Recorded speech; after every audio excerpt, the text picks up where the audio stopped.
Okay, so welcome. The purpose of this video is going to be twofold today. I'm going to try to kill two birds with one stone.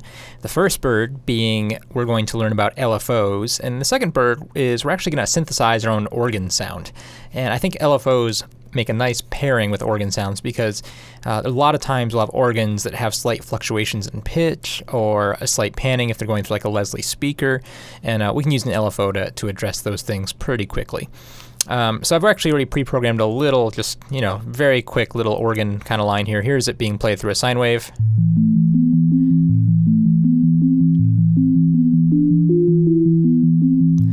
And, really when you're designing your own organ sound, the world of organs is really diverse and we can go in a lot of different directions. I'll try to address a few different ones simultaneously throughout this video. So we'll try to, actually design maybe 3 or 4 organ sounds, and then we'll go back and modify it again. And it'll be fun, I promise. Okay, so I've got a little patch. I've got my sine wave. The first thing I want to show you is the LFO tab. We haven't used this yet, but now is as good a time as ever. And it looks a little confusing at first, and it is, but hear me out. So we have 3 different LFOs, and right now the first one is turned on. And what an LFO is, it stands for low frequency oscillator. And it's not, I know it says low frequency. It doesn't have to be a low frequency. It can be any frequency. But it's usually a low frequency because this sound, this frequency, this tone, the sine wave, is going to be used to control something else. So normally we'll make a sine wave and we'll just plug it into the speakers and listen to that sound. Rather here, I'm going to take this signal and use it to modify something similar to other forms of modulation. This is the exact type of thing you can do with the frequency modulator oscillator function inside of Absynth. So it's not too foreign for you guys if you've been watching the other videos, but still it's a slightly different concept. So here's my tone, play a note. There's my A440.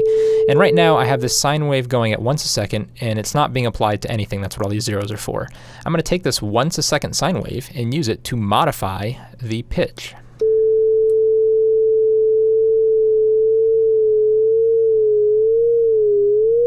And as you hear it go up, this is extremely. All right, that's really obnoxious. But hopefully you just heard that sine wave actually control the pitch, go up and down, just following this shape. And I can actually draw any shape I want in here, or just about, right? I can have it, maybe it actually, let's draw a line here. Maybe it just stays kind of flat, just like that, except for right here where it just like spikes up. And so check this out. So we'll go back to my LFO. So I just drew this little blip. And again, we'll map it to pitch. So it should just go blip, and then just hold and blip, and then hold and blip, and hold like this. We can do it a little more extreme. Right, so I think you guys can see it's just following along that curve. Let's go back to a sine wave. Sine waves are nice because they're very gentle sounding. And again, we probably don't want to map it to pitch this fast, or at least this amount. So let's bring it back in a little bit. And maybe just a little bit to add a little bit of vibrato. Now this is a really slow vibrato. Vibrato is, when a really good singer sings, they'll get that, a little shakiness to their voice that I don't do very well. Let's try to make that as part of our sine wave. So I'm going to speed up the speed. This is in seconds. I could put it in beats, but let's just work with it in seconds. So I want it to go up and down maybe once every, about quarter of a second. So we'll do 4 times a second. And you can hear it wavering, right? I think, well, listen. Again, I can make it more pronounced. This might be a little bit much, but you get the idea. You hear that whoa, that very gentle. And it's a really nice effect, and it's a good way to warm up a really cold synthesizer. And I don't mean in terms of temperature, I mean to the ear. Synthesizers are very computerized, very digital, very dry. This is a way to add a little bit more of like a human kind of warmness to it. I might bring this back a little bit. This is a little extreme, I think, for our purposes. All right, so we got the sine wave vibrato. We can add a little bit to the channel volume. So we could, if we just turn it up all the way. We actually hear it just fade in and out repeatedly too. This can be a very nice effect.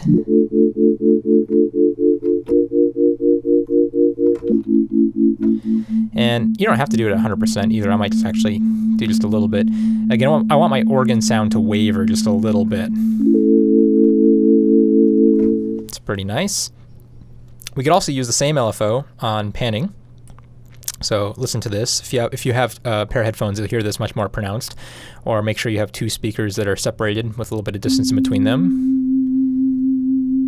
As I turn this up, you should hear this go around you. And this is a very cool effect. This is starting to simulate what a Leslie speaker might do. That's the rotating amplifier speaker that you sometimes will hook a Hammond organ up to. Excuse me, and it can be a nice, again, way to warm your sound. But I want you to notice all three of these things: the pitch, the volume, and the panning are all actually working together at the same speed and the same shape. Sometimes you want to do them at different speeds. At which case, let's say I wanted to have it go back and forth much more slowly than the rate. Now this is, a Leslie speaker is going to all go at the same rate because it's speaking at one, or it's producing sound at one rotating frequency. But for our, let's just, we don't have to do that, right? This is digital. We can do anything we want. So I'm going to go to LFO 2. I'll just turn that on with this tab here. And I can say, okay, I don't want you to pan according to every, 0.24 seconds. I want you to pan once every second. And this will pan back and forth at a much slower rate than the vibrato is going. And this can be nice too. Oh, that's a little too much on the panning, I feel like. I feel a little seasick. And it's actually, I just preferred the faster panning, quite frankly. So dial it back a little bit. So it's just subtly going back and forth just a little bit. Okay, so that's nice. You might say now, okay, well that's nice and that's great that you can do that with an LFO. But I thought we were making organ sounds, and you could say this is a little bit like an organ sound, but doesn't quite have that organness to it. In order to do that, I'm going to go to the patch and show you a new way that you can work with the wavetable. We've seen this before. This is the wavetable. This is the part that Absynth will just repeat over and over again. It's the shape. And we saw how before we can actually just draw new shapes here and see what Absynth comes up with. But we can also go to spectrum mode and actually dial in what we want Absynth to make by frequency, not just by shape. And this is almost a more useful way of actually working with the wavetable, because right now you can see that whenever I play a note, I'm actually only playing one frequency. I'm playing, and it says at the very bottom here, I can't mouse over at the same time that I'm on it. See, as soon as I go down there, it goes away. But you can see harmonic 1. That means 1 times whatever frequency I'm playing. So right here, I'm playing 330 hertz on the keyboard, and it's going to play 1 times that, so it's playing 330 hertz. I can say, I'd also like you to play 660 hertz. And as I bring that in, you can hear 660 hertz come in right behind 330 hertz. So there's 330. And there I'm adding 660. We could add 990, right? 3 times 330. So I'm just adding integer multiples. And this will always sound good, right? Because we know that when frequencies are related by integer multiples, it's going to be harmonic and it's going to be, generally speaking, pleasing to the ear. Okay, so we could actually just have a lot of fun here. We can just draw some shapes and make all sorts of types of sounds.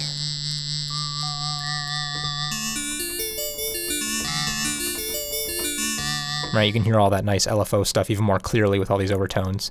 But generally speaking, when we're talking about organs, organs have very few partials.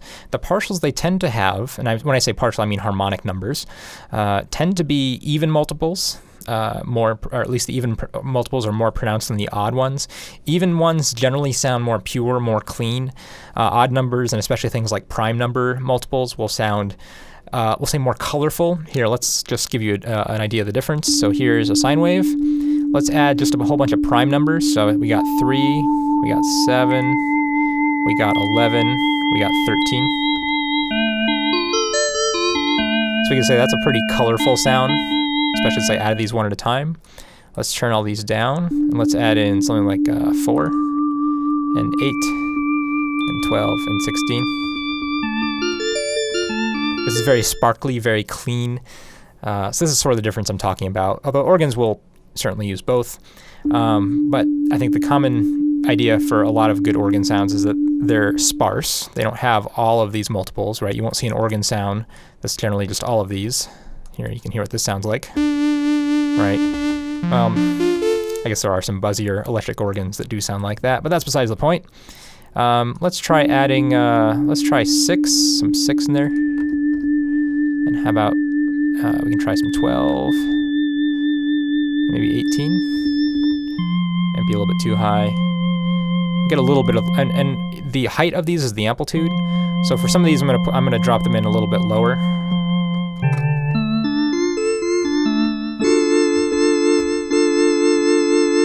Let me turn these down a little bit. That high one is really high. You can really hear it sticking out. And this is another very common organ characteristic, though, is to have a few of these really high ones just sort of sticking out, just like that.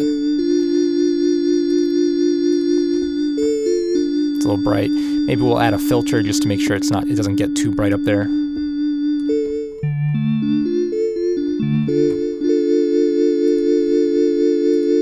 Oops, what did I want? I wanted to go back to there, to edit.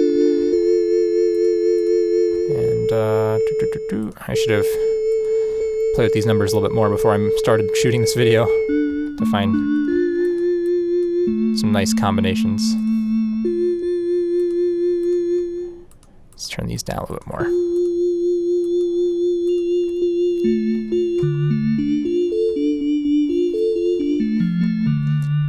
Okay, so we have this nice sound that's pretty warm. It's going back and forth between the two speakers. Let's say I want to make this even richer of a sound, though. Something I can do is I can go back to the patch, and I'm going to actually activate a second oscillator. And I can mute the first one. This will remember everything I did, but now it's only going to play the second one. And I'm going to do the same thing. We'll say make a new one. And again, I'll try to give it some numbers that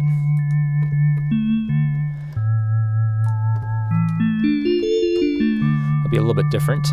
You can hear that in the LFO is still applying to the second one. That's because the oscillator B is highlighted in all of these.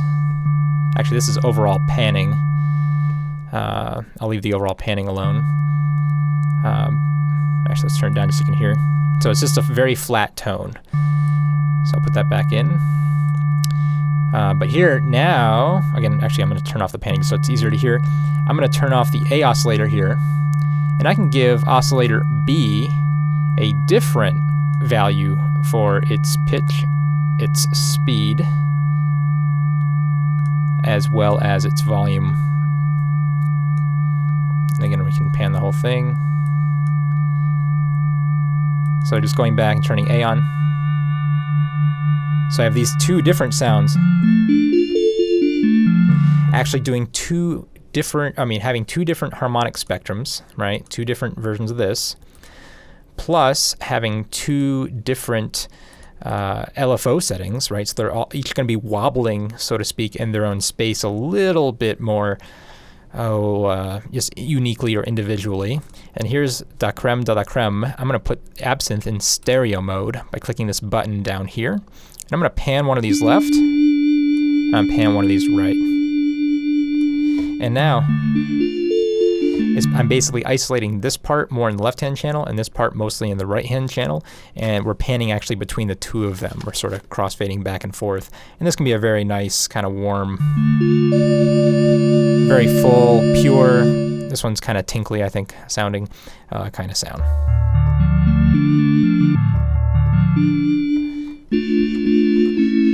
Very bell-like. I think we overdid the LFOs, quite frankly. Let's take them back a little bit. Whoops.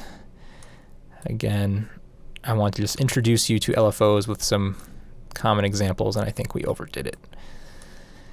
Let's definitely turn down the panning a little bit. That's a little more consistent, I think.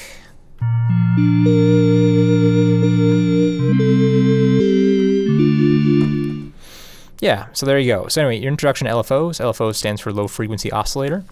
And we're using the LFOs in Absynth to control the volume and the pitch, and in this case, a little bit of the panning. And we're using it for two different oscillators. Again, if you are, we didn't do the master. We should have turned the master off. Okay, sorry. Anything that's highlighted will map this LFO, right, this control signal onto this parameter, right? So this will actually cause the volume on channel A and C to go up and down. We're not using channel C, so it just is going to do A. On this one, we're mapping this particular sine wave that repeats every 0.28 seconds onto channels B and C. Again, we're not using C, so I don't care about that. And that's the general gist of how to use LFOs in Absynth. We'll see how we can actually, modulate the LFO. So if you think about that for a second, we're using an LFO to control an LFO and make some really crazy stuff. A lot of, really good dubstep artists, that's the types of stuff that they're doing to get a lot of their grooves. And we'll visit that in a later video, okay? So anyway, thanks for watching. Come back and see the next video and see what we come up with next.